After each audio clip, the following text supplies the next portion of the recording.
Do we really need to wear turban and have beard? Is there any kachi bani and pakki bani? If yes, what are the differences?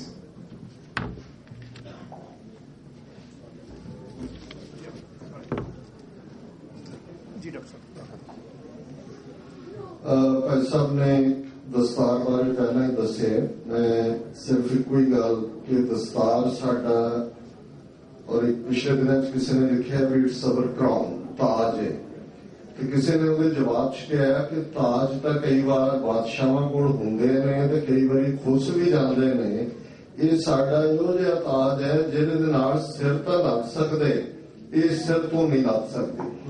और भाई साहब भाई नंद लाल जी जिहड़ी और इस ताज दे थल्ले केसां दा किला है। और एक गल दा ध्यान रहे, कई बारी कोई शब्द असीं इन्नी काहली नाल वरत जांदे हां, भावें साडी अरदास दे शब्द होण जां वरतों दे, किला महफूज रखदे तुहानूं। जिथे गुरु साहब ने अमृत की दात बख्शी उसका नाम केसगढ़ है, केसां दा किला है। और बच्चे बच्चियां मैनू याद है कि स्टॉकटन एक स्कूल जिथे जिहड़ा नवा नवा बच्चा पंजाब तो आया, बुलिंग सी, डिफिकल्टी सी, उहदे पेरेंट्स प्रिंसीपल नूं मिले, कहण लगे कि जी बच्चा बड़ा जिहड़ा आके तंग हुंदा है भी असीं जे इसते केस कतल करा दईए, इसकी पग नाल नूं प्रॉब्लम है। तो उन्हें प्रिंसीपल ने जिहड़ा बड़ा सियाणा सी उन्हें कहा जी नहीं, his problem is not with the turban, his problems will start when he'll take off the turban। ਹੁਣ ਇਸ ਗੱਲ ਦਾ ਧਿਆਨ ਰੱਖਣ ਦੀ ਲੋੜ ਹੈ ਕਿ ਇਸ ਕਿਲੇ 'ਚ ਅਸੀਂ ਮਹਿਫੂਜ਼ ਹਾਂ, ਕੇਸਾਂ ਦੇ ਕਿਲੇ 'ਚ। ਔਰ ਕਿਲੇ ਤੋਂ ਜਦੋਂ ਅਸੀਂ ਬਾਹਰ ਆਏ ਫਿਰ ਇੱਕ ਕਮਜ਼ੋਰੀ ਨਹੀਂ, ਕਮਜ਼ੋਰੀਆਂ ਝਪਟ ਪੈਂਦੀਆਂ ਨੇ ਉੱਤੇ।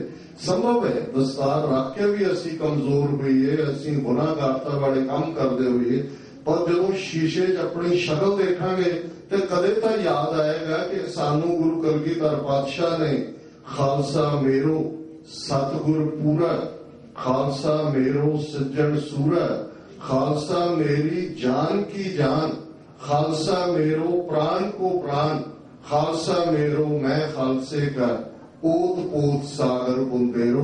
गुरु आप बैठे हुए ने। सो साडी होंद ही जिहनूं भाई नंद लाल जी ने कहा सी कि निशानी सिखी ई पंज हरफ काफ, हरगिज न बाशती पंच मुआफ, कड़ा कारत कच कंगा विदां, बिना केस हेचस जुमला निशान। सो साडी होंद ही दस्तार नाल है। इस किले दे विच गुरु आप वसदे ने ते इह गुरु दी गोद दा 24 घंटे चत्ते पैर साडे नाल, साडे सिर दे उत्ते गुरु दा पैर है। दूसरा सवाल सी कच्ची बाणी ते पक्की बाणी की है।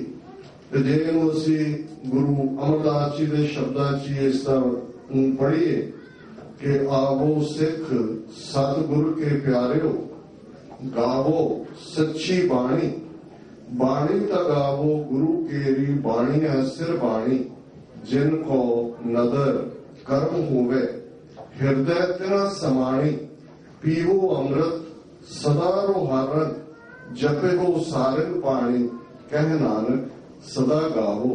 ये सच्ची बाणी, ये सच्ची बाणी है। गुरु नानक साहब दे शब्दां च तुरकी बाणी आई, तिन सगली चिंत मिटाई।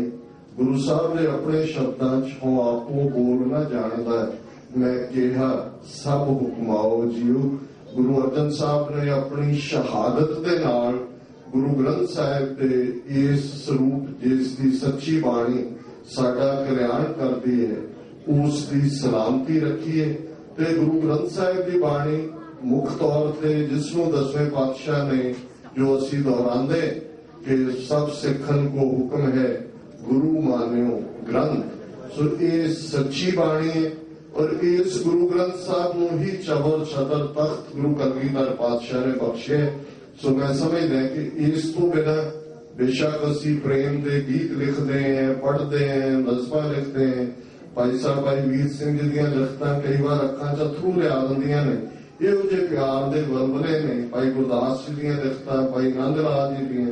लेकिन साडे लई अगवाई और सारा आधार साडा गुरु ग्रंथ साहिब है। इसलिए असी इसनूं सच्चे पातशाह दे मुखारबिंद तो अकाल पुरख दे देश तो आई बाणी करके सच्ची बाणी कहंदे।